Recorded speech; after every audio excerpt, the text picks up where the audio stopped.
Hey, thanks for listening. Please subscribe to our newsletter at theproductporch.com for notifications on the latest episodes and exclusive content. You cannot control the road you travel down. It's going to have bumps and potholes and hills to climb. Make sure your suspension system can handle the road in front of you. And that's what emotional intelligence is. So we don't break anything. We don't hit the pothole too hard, or we don't send ourselves into the air like a rally driver. Welcome to the Product Porch with Joe Ghali, Todd and me, Ryan Cantwell. Today on the Porch, we get emotional, intelligent that is, as we go deep on another product management power skill, emotional intelligence. Now settle in, folks, because on the Product Porch, every topic is a product topic. It's morning. I was going to say the same thing. It's normally evening when we're on the porch, but we get to watch the sunrise, Joe. You know what we're doing? We got some warm biscuits on the porch with some butter. Anyways, welcome back to the porch, Ryan. It's good to see you again, buddy. It always is. I am happy to be here.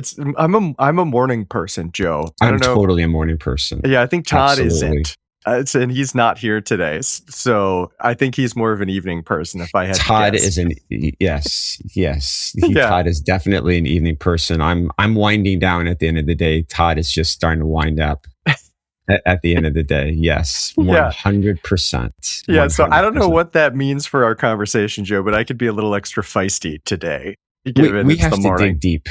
Yeah, we have to dig deep in the evening. This one I think is going to be a lot of fun. So Ryan, we have a series called PM Power Skills. Power Skills.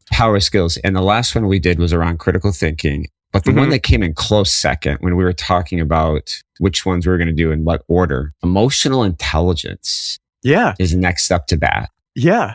And so let's start off the question. Why does emotional intelligence matter now in the world of product management? What say you on that topic? Well, I am going to back us up a little bit and say it always has mattered. But why are we talking about it yet again? People might be seeing that and thinking like, okay, we know. But I think it's becoming more important than ever, especially as we're relying on artificial intelligence to do things. And guess what artificial intelligence cannot replicate, Joe? Emotional intelligence. So let's do this. Define it. Let's start off first. Define what is emotional intelligence in your own words, Ryan. So, Joe, you know me. I'm going to use an analogy to try to define I love it now. I love your analogies. Right. Let's do it. So I'm going to describe emotional intelligence this way. Emotional intelligence, and Joe, also, you know, I'm a car guy. Like, I like things that go. You are a car guy,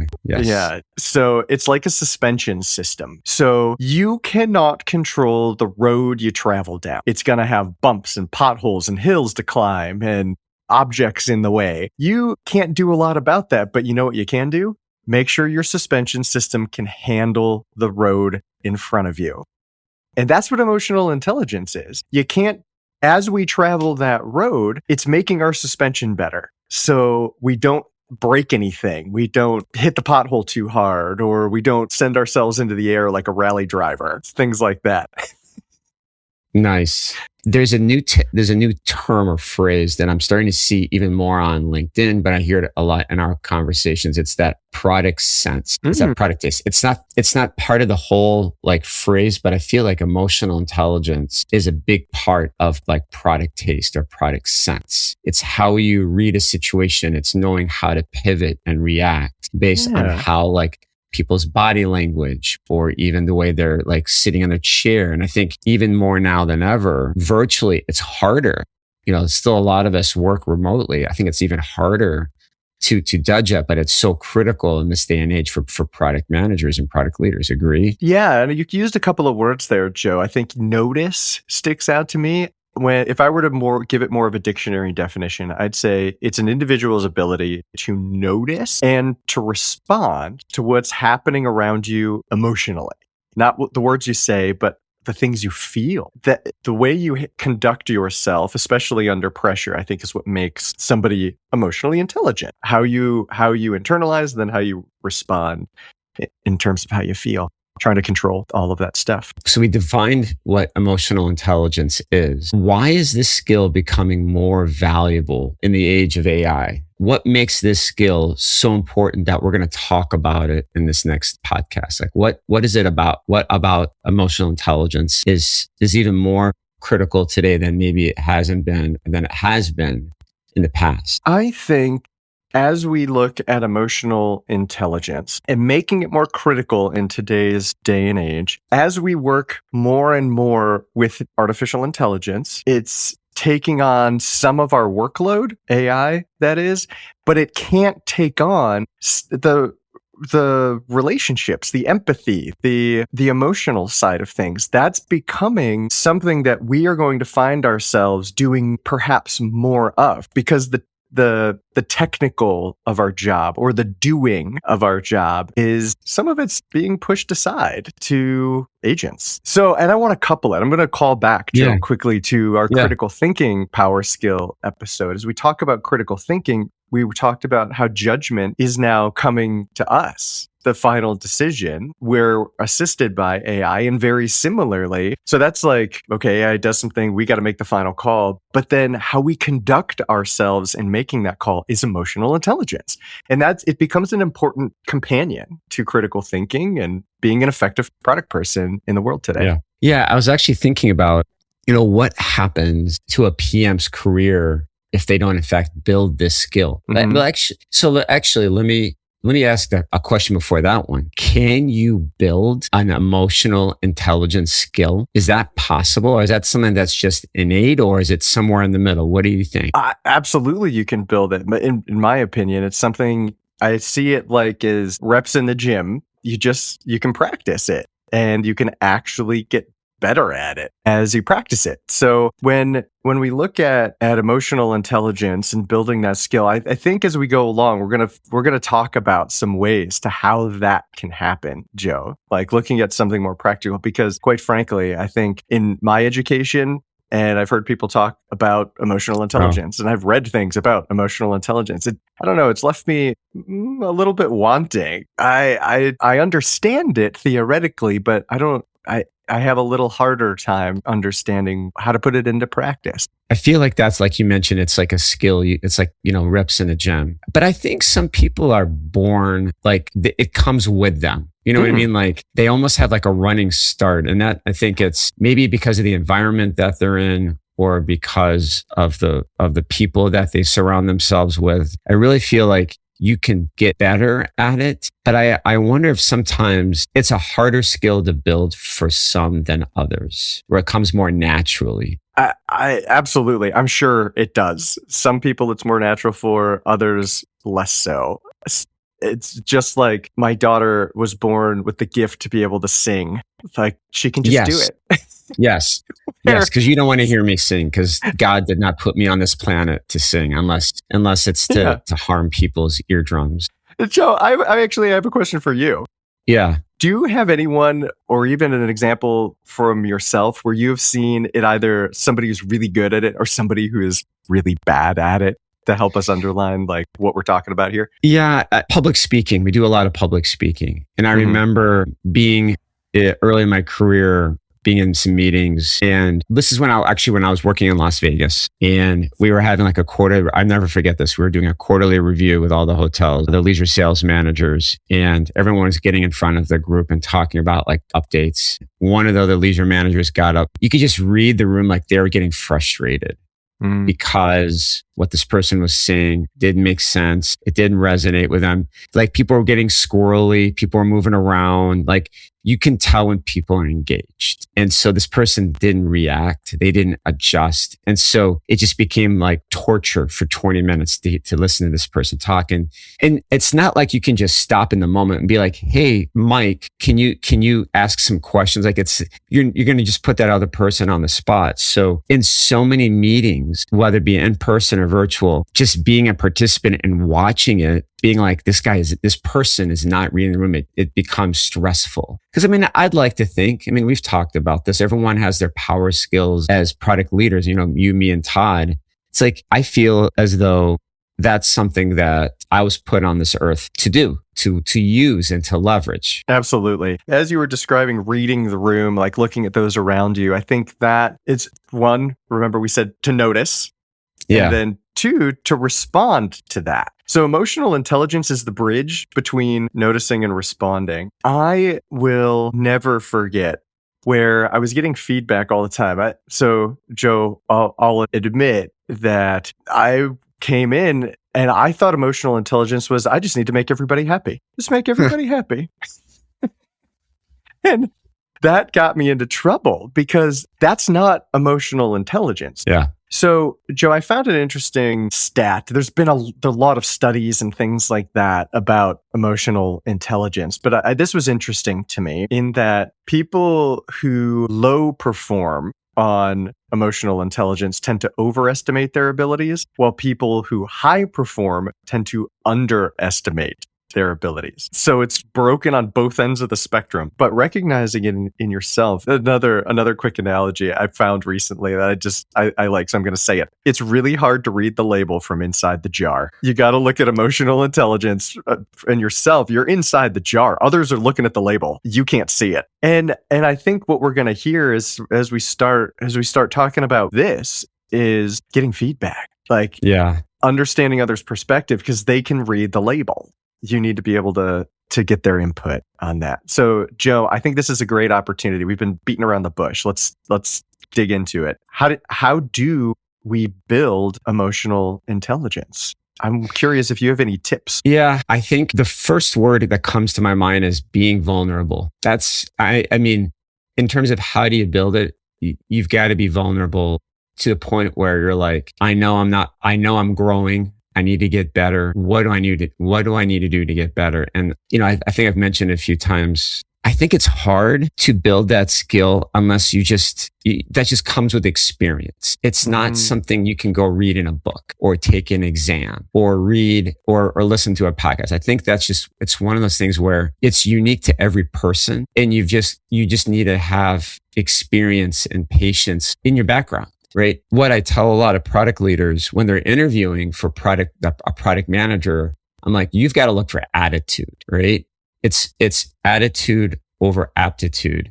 When you're looking at, all right, when I want to bring on a new product manager or product leader organization, what am I looking for? I'm looking for some industry knowledge, maybe, depending on my situation. But more now than ever, I'm looking for that vulnerability or that attitude or that curiosity or that willingness to take feedback because it kind of stacks up over time and builds over time, like where you're getting feedback and you have to be receptive to that feedback.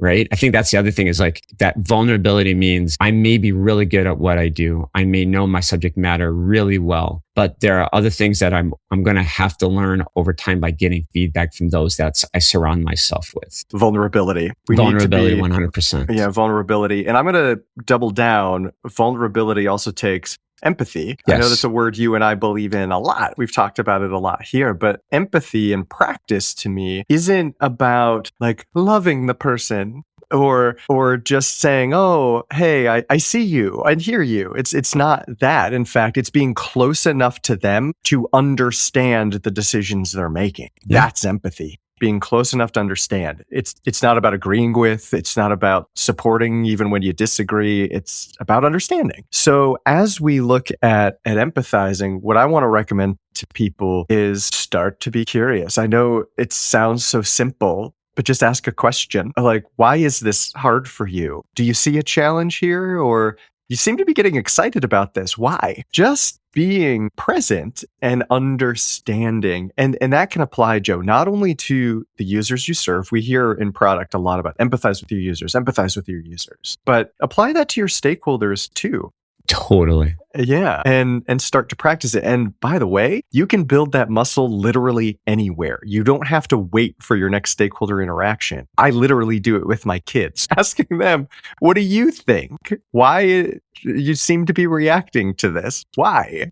What are you feeling? Getting that understanding is so simple. And I know sometimes for certain people, like those of us with the more innate EQ, it's not as uncomfortable for us to do that. Those of us with less of it, it might feel very uncomfortable to do, but I can tell everybody right now, you are overestimating how the person may respond to you if you ask them a question like that. Totally. I would think people overwhelmingly, you will start to find, respond positively, not the opposite, if you get curious and just ask them a question. Well, because it shows that you care, that you're taking a vested, it's like you're taking a vested interest in their world. And so their human reaction is, oh, this person cares. I'm going to share more with them. You know what I mean? It makes me think of, I have another example to share. When I worked in FinTech, we were rolling out a tool that was equivalent to mint.com. So this is being able to link all your financial accounts in one place. And this was a big deal, right? Because we were asking clients to go online and, share their username and passwords. They were going to do it themselves. We were never going to see it, right? Just total privacy. We were asking them to link the accounts that weren't with us because we want to provide a full picture back to the financial advisor. The end user was my customer. But the reality is the only way this was going to be successful is if I got our financial advisors and our branch managers and our support team on board. That was the biggest hurdle we had to face. And it was met with a lot of resistance in our organization. It was a big deal if we could get it to work, right? It was a big deal if we could get it to work. And it cost a lot of money to do these integrations. And I remember I spent one summer just traveling around the Midwest, meeting with these different teams and, repeating back, that we talk about the episode of Nobody Wants This where you mirror back what the last thing the person says. As silly as that sounds, I remember, I think at that moment it was the first time I started mirroring back, like letting them know I heard their concerns, sharing with them, that I understood where they're coming from. But then also, as I met with more and more groups, I came better prepared into more and more of those conversations in the future. And I could listen to them and I made adjustments and I showed them that I made adjustments. I didn't over-index. I didn't overreact. I didn't delay the launch. I didn't delay the pilot. You know what I mean? But it was, how can we make them feel safe? How can we make them feel empowered? How can we make them feel valued? How can we make them feel like the focus is still going to be on the financial advisor and we're not trying to get rid of the middleman? And it was like a lot of these individuals that I was talking to, they were afraid that we were trying to take them out and that we were trying to go direct to consumer. And when I told them, like, no, this is meant to empower you so that when you're having conversations, you have a full picture of someone's financial health. I'm going to empower you to provide better recommendations. You know what I mean? And so, but the funny thing is, when we first started the whole project, it was all about the tech. It was all about like, our competitors have this, we need to have it if we're going to stay relevant. It was all about the technology. And if we had kept in that same trajectory, it would have failed. But when we listened, acknowledged our financial advisors, it flipped on its head. And we showed them it was going to be valuable for them. It was going to help them in their longevity. We were going to help them build their assets under management. And that was the first big aha moment I had as a product leader around how to leverage emotional intelligence. Because I tell you, there was a lot of skeptical folks they had their decisions made before I even walked into their branch offices, right? But the more questions I asked them, the more they shared, the more I could come back better prepared to answer and address their concerns and show them the research and speak to them in a way that really resonated and provided value. And I think, again, it just talks about, it's experience and being empathetic and being curious. That's what you got to do in these situations. You're not perfect as a product leader. I love it. Yeah, Joe, that's a great story because confirming understanding is super important. But I want to ask the next question. We talked about building EQ. We talked about empathy. We talked about vulnerability. We talked about going, like you just described, asking for confirmation. Do I understand what you are telling me? And I think those are great ways to help everybody build emotional intelligence. Now, the next one is an interesting one. A question I want to ask, Joe. How do we manage your own emotions when you get pushback or you deal with people who might have low EQ themselves? Honestly, if my older daughter were in the room, she would tell you, I get most frustrated when I deal with people who have no emotional intelligence. It drives me out of my mind. Yeah. Because I'm like, I want to say it in my mind. I'm like, what's wrong with you? Can't you read the room? But that's not fair, right? That's not a very fair thing to say. I think you got to acknowledge it. You got to acknowledge that not everyone's going to have the EQ. So when you're dealing with stakeholders that don't have any kind of EQ, it's like, okay, I got to take a deep breath and not take it personally. Because earlier in my career, I would take it personally. I'm like, why haven't I fixed this person? Why isn't this person listening to me? Why isn't this person smiling at me? Why isn't this person acknowledging me, right? You become almost paranoid because it's not being reciprocated back to you. And I think what you have to realize is you can only control what you can control. You can control your emotions. You can't control the other person's emotions. And so again, that just comes with practice, right? You can tell somebody not to react, but in the moment, right? As product leaders, and I think you feel the same way, and I know Todd does, in some ways, a product that we deliver is almost a representation of us. It's almost like our brand. At least I used to feel, I still feel that way to a certain extent. I've adjusted it a little bit, but it's like when it fails, I feel like I fail. You know, it used to bring me down. You know, like my wife I'd come home, my wife's like, what happened? And she could tell me just like looking at my face. She's like, what happened? Did someone not like what, you know, did we have a bad day in product world? That's what she used to say. Did we have a bad day in product world? And I'll explain to her, I'm like, the stakeholder just doesn't get it. They didn't react. They didn't care. And so you can't take it personally. You have to realize everyone has different motivations. And what you have to do is you have to understand what that other person's motivations are and try to speak to those and at least acknowledge it and realize you can't fix that. I mean, I'm curious, what have you encountered in your career? Because I know you've run into that as well. I think any product manager who's been doing it for even short amounts of time has dealt with, I'm going to pick on engineers for a second. I'm sorry, technical people, but they're the technical person who just has low emotional intelligence. You're going to bump into one at one point or another. Totally. Or even a customer of yours using your product who has low emotional intelligence and they're reacting to things. So in terms of the way I've handled it is number one, I think you were circling around this, Joe. You're not going to fix them. Don't try. You're not going to fix them. And as you're talking to them, I recommend making communication very clear, direct, and trying to meet them because every individual is different. Like, are they a logic person or are they illogical? And therefore it's not worth having the conversation. So trying to center around something like a problem or an outcome rather than what's broken or kind of where they're getting frustrated. Let's try to take things back. Let's make sure let's find something we can align on. And as you're doing that, your emotional intelligence meter is going up, even though you're not influencing theirs. And I'm not saying there's any like magic wand you can wave. It's sometimes difficult situations. You might not get the resolution you want, but what you can do is practice emotional intelligence, where notice something in them, respond appropriately. Don't respond by escalating your own emotions. Yeah, which is very hard not to do, by the way. It can be. For me, it's still very hard not to do. It still takes a lot of practice, and I'm getting old, and I'm still working on managing my emotions in a situation like that. Yep. Yeah. So like tune into their state, but don't take it personally or mirror that back to them, because that's just going to escalate things. Right? Totally. Yeah.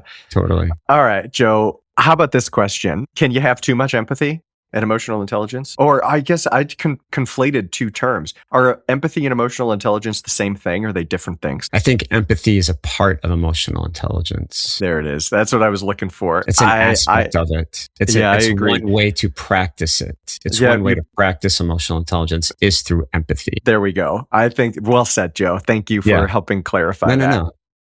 Now, can you have too much of it? Too much empathy. I mean, we all have a job to do, right? We've got to, what was Todd, I'm going to give the Pixar answer. It's like, we've always got to try to grow revenue and decrease cost, right? At the end of the day, we're product managers. We're here for a reason.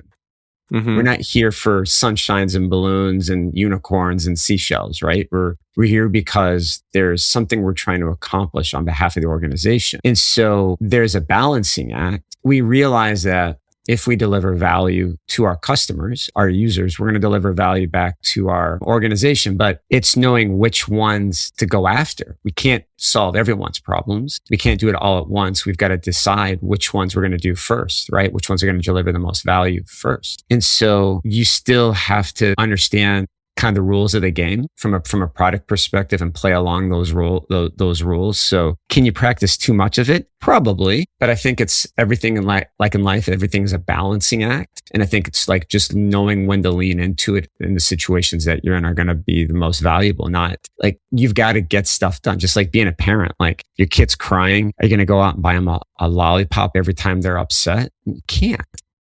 You're going to give them a cavity, and then they're going to be jerks when they get older because they're going to expect something in return when they're having a bad day. You know what I mean? I know it's probably a horrible analogy, but like it comes with balance, just like everything else that we have to do. We have to make hard decisions. We have to say no, right? Saying no is probably going to make somebody very unhappy, right? But as long as we can back it up with data, then I think we're still situating ourselves as a trusted leader, as a trusted advisor in the organization.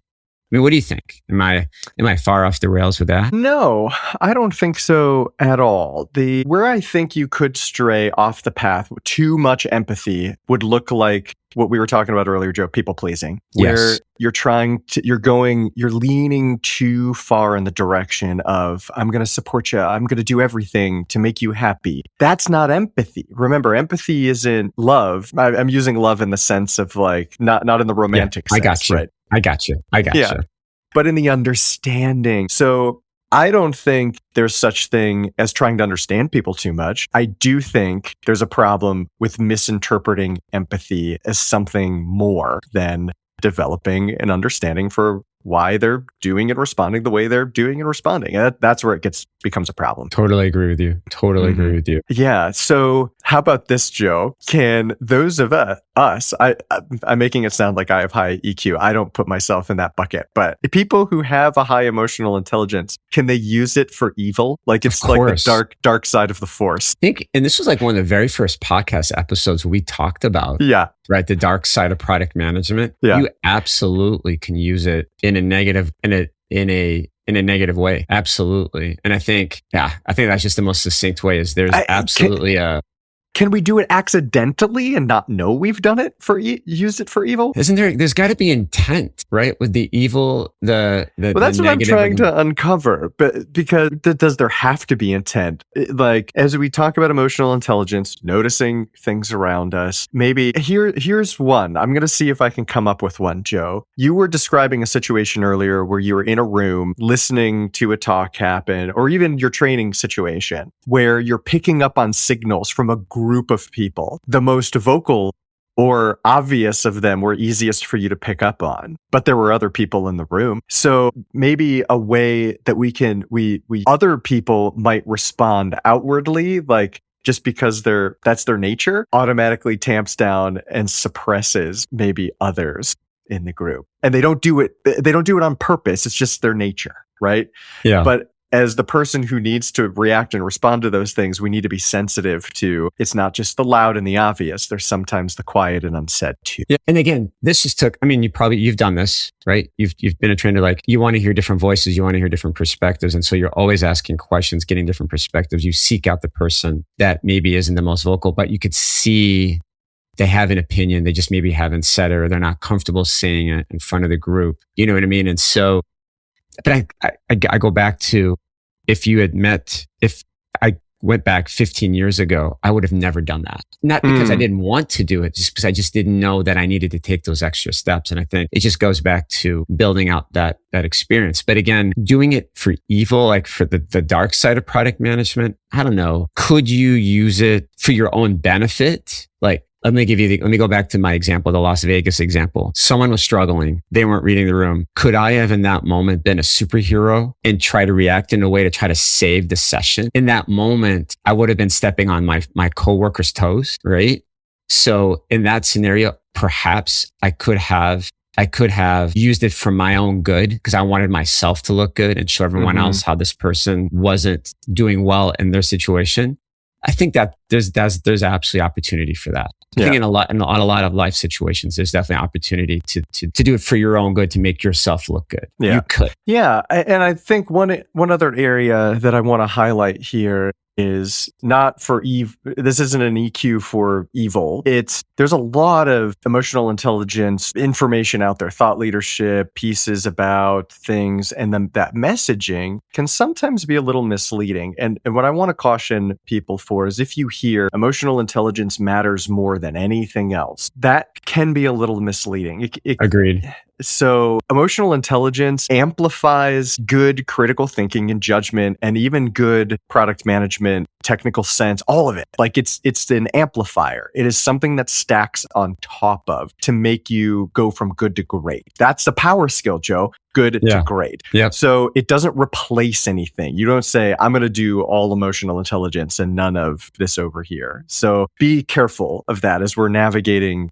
the road of emotional intelligence. All right, Joe, let's talk about how this skill can be built. I mean, we've touched on a few things already, and I have something or one small piece of advice I'd like to give everybody.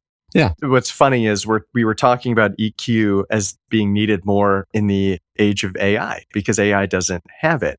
You know what I'm going to tell you to do?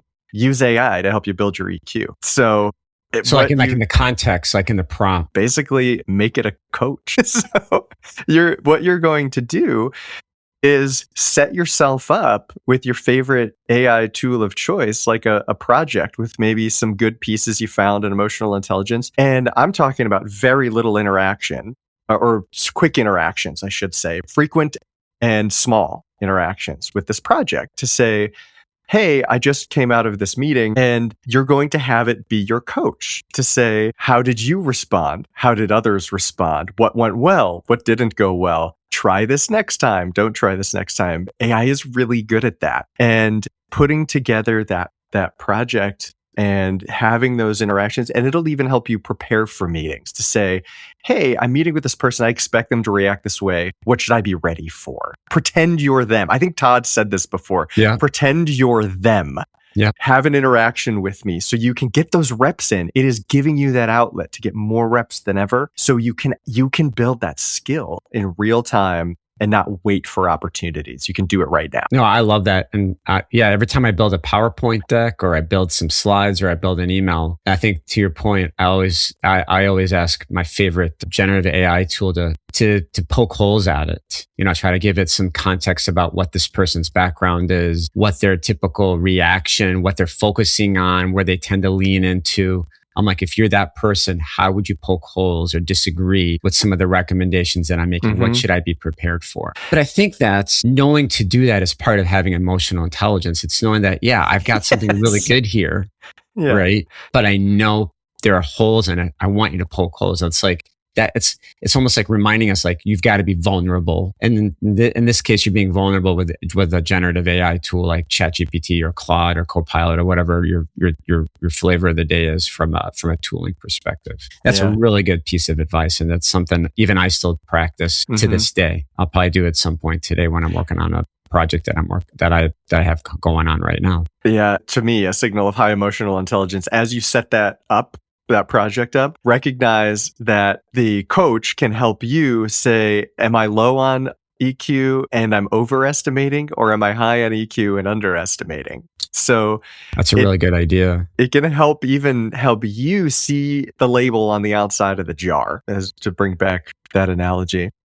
So emotional intelligence, Joe, I like using it as the multiplier, but I think we're ready to keep for key takeaways. Like what should we encourage people to remember from this conversation about the power skill that is EQ? So mine is pause, take a deep breath, look at the audience, whether it be virtual or in person, and just, ask questions. Like something as simple as, hey, I'm sensing some hesitation. Am I reading that right? Right? Like, call it out. Don't be afraid. Like, be vulnerable as you're doing it. One of the things that I used to do a lot of, and I know I'm kind of elongating my key takeaway, as a new person at CNA, I always used to flash the new guy card. I'm like, guys, forgive me. I'm the new guy.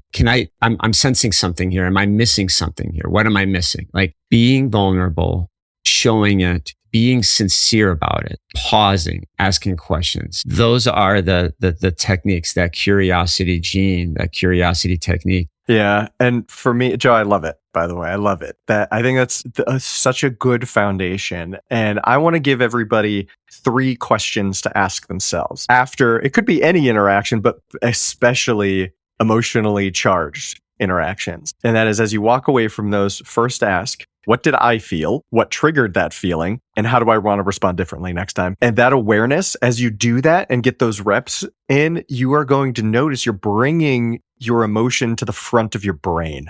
And that's what emotional intelligence is about. You're saying, did I notice something? How did I respond to something? How am I going to change it for the next time?